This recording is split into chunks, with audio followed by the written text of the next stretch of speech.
Welcome back to Alpha to Omega. Today we'll be talking about that ever-present question of what is the purpose of life? So let's get right into it. Purpose of life. Put simply, to be human is to read, and to read is fulfilling the core foundational principle of the purpose of life, because it is in reading that we get to know that there must be an author to this world at every moment, which includes ourselves. And if we look at the objects around us, they are fulfilling their own purpose to their fullest capacity.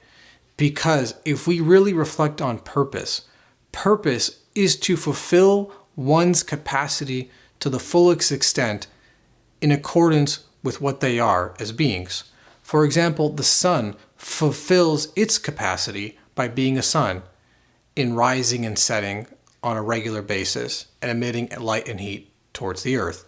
The moon does the same thing, as do the stars and all the other creatures around us. They are fulfilling their capacity in accordance with the capacity they have as those objects. So in some sense, whatever the purpose of those things are, to be words that demonstrate the qualities of their author and point back to him such that they can be read, we can say the same thing about human beings, that we are also words that demonstrate the qualities of our own author, such that those qualities point back to the author himself. Human beings, not only can they read, can they come in contact with the author to this world, they can also be in direct communication with that author of this world through the objects around us, through the experiences that we may have. And part of that relationship is not only to be knowing, to be in knowledge of that there must be an author to this world, but also to express our concerns and our thanks and gratitude and appreciation in moments of joy, and express our neediness in moments of sorrow and helplessness.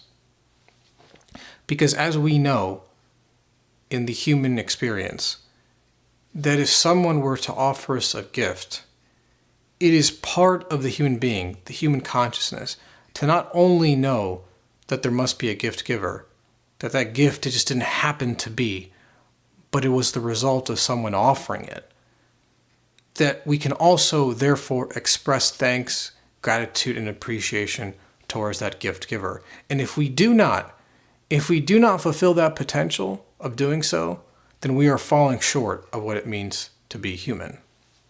In this regard, we can consider everything else to be somewhat superfluous or extraneous, because whether it's eating or sleeping or working, while they are necessary for survival, for day-to-day living, they don't really define who we are as human beings.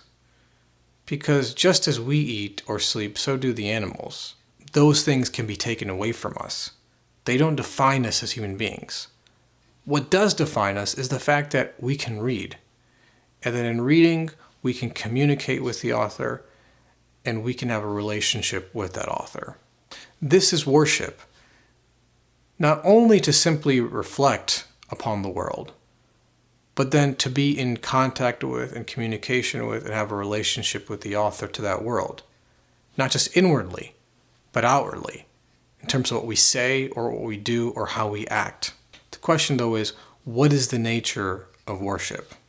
What is worship? Worship is submission to the author by being fully human. Because as we mentioned previously, to be human is to not only read and therefore reflect, but in reflection, we can see that all things that we are in possession of, all the things around us, and frankly, the entirety of the cosmos have all been given to us as a gift. And when we see it as a gift, then we can see that it is necessary. It is within the human experience to show thanks, gratitude, and appreciation, no matter the circumstances we may find ourselves in. And if we're unsure if that's really the case, everything else in life that we do, for example, eat, sleep, and work, they're all transitory. They all come and go. They're all extraneous in some sense, because they're just means for us to carry on living. However, the one thing that does remain with us is our consciousness of the world, our ability to reflect upon it, to know that there must be an author to this world, which includes ourselves, that we can be in direct communication with that author. And by being in direct communication, we can express our concerns, show our thanks and our gratitude and our appreciation towards him at every moment, and in any moment in which we may find ourselves in, whether moments of joy or sorrow. It doesn't matter. Those things are always with us. Those experiences always stay within us. And with that realization, we can see that is the purpose of being. That is the purpose of life. How do we express those feelings? What is the mechanism or the means to do so? The appropriate way to show our thanks, gratitude, and appreciation in befitting to the absolute and eternal author to this world.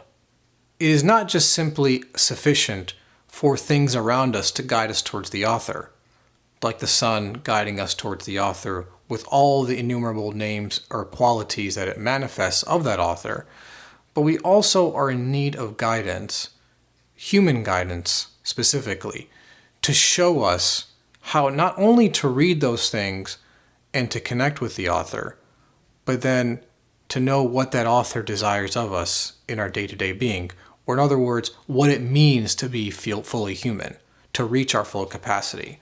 So the example we need must be in the form of another human being and must be able to communicate to us with human language or human discourse. That is the necessity of guidance in the form of revelation. The question, though, is, what is that revelation and how do I know it to be true? What is revelation? It now begs the question, though, what is this revelation? Or what people refer to as scripture? What is this thing that will serve as a means for guidance, to instruct how to be fully human, what it means to be fully human? And is there an example of what it means to be fully human? I mean, there are many candidates out there, I'm sure that you are all well aware of. But how do we discern what must be true? Well, I will leave you with this to think about, because just as we looked at the world to see what must be true, that instead of things authoring themselves into being at every moment to the number of things in the world, there must be a unique, singular, absolute, and eternally besought author to this world at every moment. So too we can apply that framework to revelation. In other words, that revelation must be externally valid. It must be consistent with the world. Otherwise, how can we know it to be true? I'm going to leave you all with that to reflect upon until the next video. And until then, think about it. And I'll see you guys next time.